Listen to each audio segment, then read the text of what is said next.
I'm thrilled to have here on the program Warren Moon. Good to see you, sir. How you doing, man? I'm doing great. I saw JB Smooth in Houston in a stand-up. He's really, really funny. He is a funny guy. He's a funny guy. He's got a great delivery. Well, did you see him over there? I didn't see him, no. Okay, well, we'll get him out here in a second because he's America's guest right here. Well, these fans love you, Warren. Well, They love you. a lot of them weren't born when I played here in Houston. Who was born when Warren Moon played here in Houston? A round of applause. Yeah, those folks, they could only cheer because they couldn't raise their arms. Very supportive fans, though. They did a great job of not only supporting me, but my family and the things I did in the community, off the field. And I'm just sorry we didn't get them a championship while I was here, but we had a lot of exciting teams. You know what I mean? And one of the amazing things when you go up to NRG Stadium is just how monstrously large that stadium is, certainly compared to right next door. The Astrodome is still sitting there, and it looks so small compared to I know, and it NRG. seats like 65, 70,000 people, but they were smashed in there, and they made a lot of noise, and it was the first dome stadium ever, so that's one of the reasons why they haven't knocked it down, because it's like a historical monument here in this city. When was the last time you were in there? Man, maybe about 10 years ago. They don't do much in there anymore, but there's a lot of people that want to tear it down. There's a lot of people that don't, and I'm more on the side of don't, but I know it costs the city money just to keep it up, and everything is about money these days, right? And of course, we all know about the run and shoot, and now we see offenses 5 wide all the time now, and we see spread them out. Certainly at college. How you see that? It's funny how you see it. And, now you've got Atlanta coming in with, take a look at all the metrics, and we had Kurt Warner on in hour number 1. Their numbers are akin to, if not in some ways better, over a 16-game season than the greatest show on turf. Right. Do you see your offense from the Oiler days in some of these offenses? A ton of it. I see it in New England's offense. I see it throughout the league. A lot of our pass concepts, especially from 4 wideouts, all the different switches and zone and reads and different things like that. Yeah, I see all of that. And back when we were doing it, it was like this is some kind of pop gun offense, and this thing will never work in the league. But what they've been able to do is take the good things out of it and incorporate it into offenses today. But you also have these big hybrid tight ends that can run down the field like wide receivers, so you always have a tight end on the field. And that was the drawback of our offense. We didn't have a tight end on our roster. So when you wanted to run the football, you really couldn't run it the way you wanted to because there was no tight end in the offense. Warren Moon sitting here on the Rich Eisen Show set here in Houston. And we're here in Houston. Atlanta's coming. And why haven't I heard the name Jerry Glanville more often this week, Warren? That's a good thing, It's a good thing. But Atlanta's got a new identity now.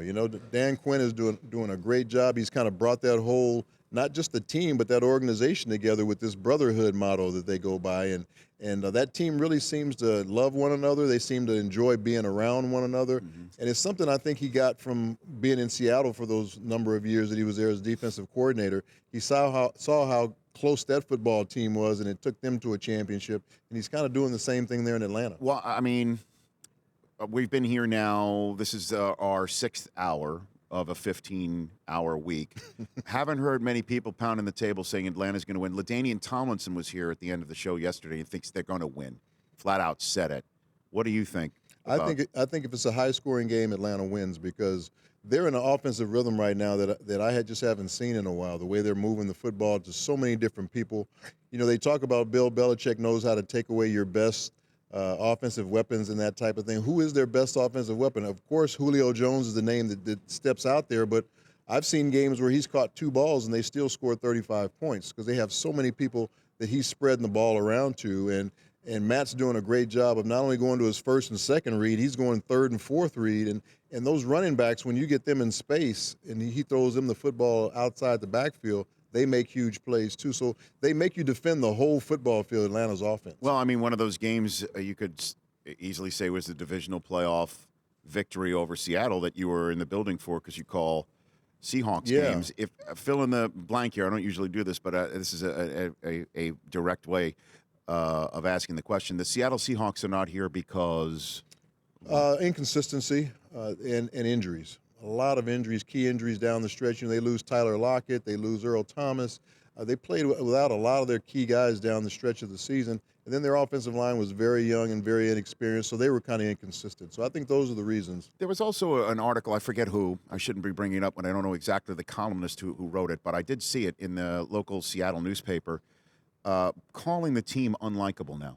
That it seems that, with Richard Sherman going at a local reporter and Michael Bennett having an expletive-laden conversation after the playoff loss, would you say that the 12s are down on the Seahawks? I don't know if they're all down on them, but I think that team, I think they understand they need to act better next year. They just need to be more classy. They need to be more mature. I know this is a very emotional team, and Pete lets this team be emotional, lets them show their emotions and their feelings, but I think they took it a little bit too far in a couple of certain instances this year. And I think that's something he's probably going to reel back in this offseason when he gets the team back in April to talk about this next year, because they took it just to a level where it was probably a little bit too far. And I think it really affected the football team in some ways and brought them a lot of negative publicity that they don't need, because there's a lot of really good guys on that team, but they get misunderstood sometimes when you have outbursts like that. What was the name of the columnist? It was Matt Calkins of the Seattle Times. So is this something that you speak to, that you sit down with Sherman or anybody else that you think needs to have this conversation? I'm going to let their leadership in the organization take care of that first, and if I feel like I need to step in, I will. But that's Pete's football team, and those are his leaders on the team. So he probably needs to reel those leaders in on their leadership council and talk to them first, and then let the rest of it disperse through the football team. Warren Moon here on the Rich Eisen Show. So who do you counsel? Who do you pick up the phone and talk to and just say, hey, I'll give 2 cents, or just you give your phone number out to say, hey, call me if you want 2 cents from Warren Moon? There's a lot of guys around the league, but I talk to Russell all the time. He's a guy that I got to know as a rookie when he came to Seattle, and we talk all the time. There's a chance we might even train some together this offseason if our schedules work out. But there's a lot of young quarterbacks, Tyrod Taylor. I keep in touch with a lot of guys, E.J. Manuel. I even used to talk with Tom Brady early in his career. I'll give advice to anybody who will take it, just because I've been through a lot in my career, and I've seen the good, I've seen the bad. And if I can do anything to make the transition easier for any of these young guys coming into the league, I'm willing to do it, because I know how tough it is to play that position. So when he was receiving it, what advice were you giving Tom Brady? Just talking about staying consistent, talking about the hard work that goes into to being a quarterback. The more work you can put in, the more you're going to get out of it. Just things like that. And it wasn't a whole lot that I had to tell him, because he had a lot of that work ethic anyway. Mm-hmm. But you can never be wrong reinforcing the things that somebody's doing, just to let them know that, okay, I am doing the right thing, because this guy's telling me the same things I'm already doing. Well, I was going to say that Brady knew because he's a Michigan man, but that would open the front door to something I probably don't want to hear back from you, Warren. Which is no, I'm not going to go there with a conversation about the Rose Bowl and things of that nature, one of the many disappointments of Michigan Rose Bowl history. Deshaun Watson, what about Deshaun Watson? Have you reached out to him? I've met him. I met him at the College Football Awards, and I told him, if there's anything I can do to help you with your career, let me know. I know he's training with a guy that I know very well out in California, so I might reach out for him at some time during the offseason and talk to him. What do you think of his game? I really like it. I like that he plays his best games in his biggest games. He sure does, doesn't he? And that's what you want your quarterback to be, the best in the biggest times, and he's been that. He's been that against Alabama 2 times. Every time he played Florida State, every time he played whoever in the big games, he was at his best. What about Cam Newton? Do you reach out to him? Do you talk to him? Yeah, we've talked, and what's going through his mind right now, Warren?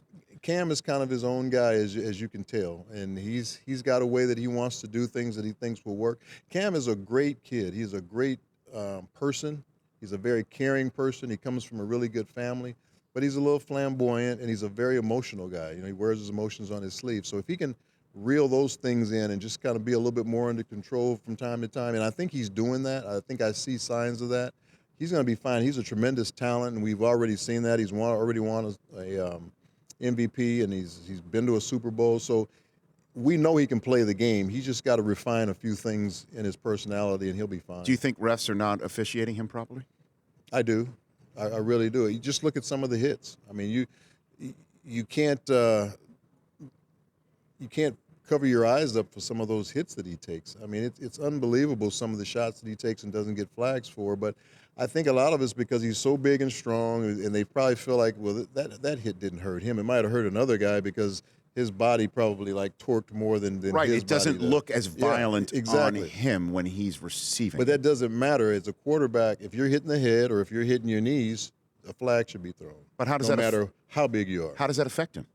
Have you had those conversations with him about how it? I have not had those conversations, but I'm sure I can tell by the way he reacts that it affects him. You know, he just wants to be treated fairly, and sometimes it comes across as it looks like he's whining about it, but he's got a valid point because one of those hits could be a career-ending hit. You never know, so you want to make sure he's being taken care of just like every other quarterback in the league. Before I let you go, let's throw out some red meat for the Houston crowd here. What's your favorite Oilers moment? What do you, when you think about your Houston Oilers career? You know, when I first came here, we were a 2-14 team when I came in. And it was a matter of building the football team, right? And we finally got to the point where we got to the playoffs and we won that first playoff game. I think it was against Seattle, believe it or not, in the Astrodome. So that was a huge moment because we went through some lean years to get finally to the playoffs and win that first playoff game. And that was something these people had waited for a long time because there had been some really, really lean years prior to me getting there and then the first couple of years I was here. Did you ever try on Bum Phillips' hat?